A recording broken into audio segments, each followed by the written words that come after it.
Welcome to NS news. నేను సుమా. ముందుగా బులెటిన్లో హెడ్లైన్స్.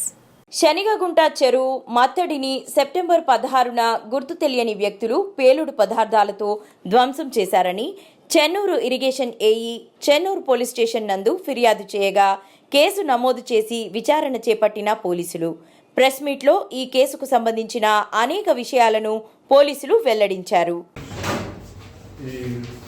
శనిగగుంట చెరువుకు సంబంధించిన కేసులో crime number 170/24 under section 326, 49, 61, 2 BNS, section 3 PDPP act, section 3 of explosive యాక్ట్లో మిగిలినటువంటి ముగ్గురు వ్యక్తులు బత్తుల సమ్మయ్య, తర్వాత రామ్లాల్ వీళ్ళ, తర్వాత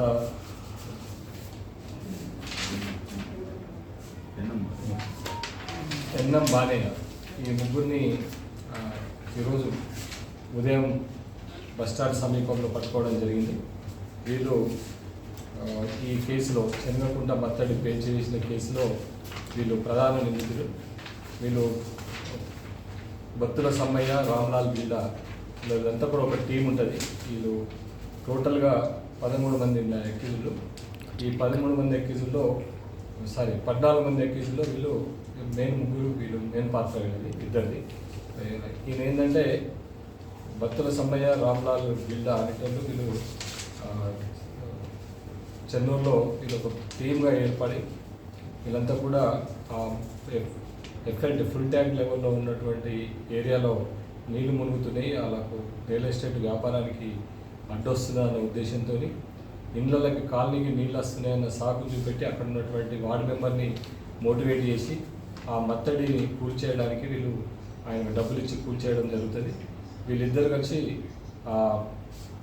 మనం మొదటగా అరెస్ట్ చేసినటువంటి పెండ్యాల లక్ష్మీనారాయణ, బి మధుకర్, రాసమల్ల శ్రీనివాస్ వాళ్ళకి డబ్బులు ఇచ్చి వాళ్ళు డ్రిల్స్ చేసి బ్లాస్టింగ్ పెట్టి పేల్చి వేయడానికి వీళ్ళు సహకరించారు. వీళ్ళంతా కూడా ఈ కొండ వ్యక్తులతో మోటివేట్ చేసి వాళ్ళతోని, తర్వాత ఇక్కడ పబ్లిక్ వాళ్ళని మోటివేట్ చేసి ఇదంతా కూడా ఈ లక్ష్మీనారాయణతో చేయించినట్టుగా మనకు ఇన్వెస్టిగేషన్లో ప్రూవ్ అయింది. వాళ్ళని ఈరోజు ప్రాపర్గా అరెస్ట్ చేసి వాళ్ళని కూడా కోర్టులో హాజరుపరచడం జరుగుతుంది. ఇప్పుడు మీరు బస్ స్టాండ్ చెన్నూరులో జరిగింది. ఇన్ని రోజులు పరారీలో ఉన్నారు వీళ్ళు. వాళ్ళు మొదటి నేరస్తులు పెండ్యాల లక్ష్మీనారాయణ దొరికిన తర్వాత ఈయన ఇప్పటి వరకు వీళ్ళిద్దరు ముగ్గురు స్కాన్లో ఉండడం జరిగింది.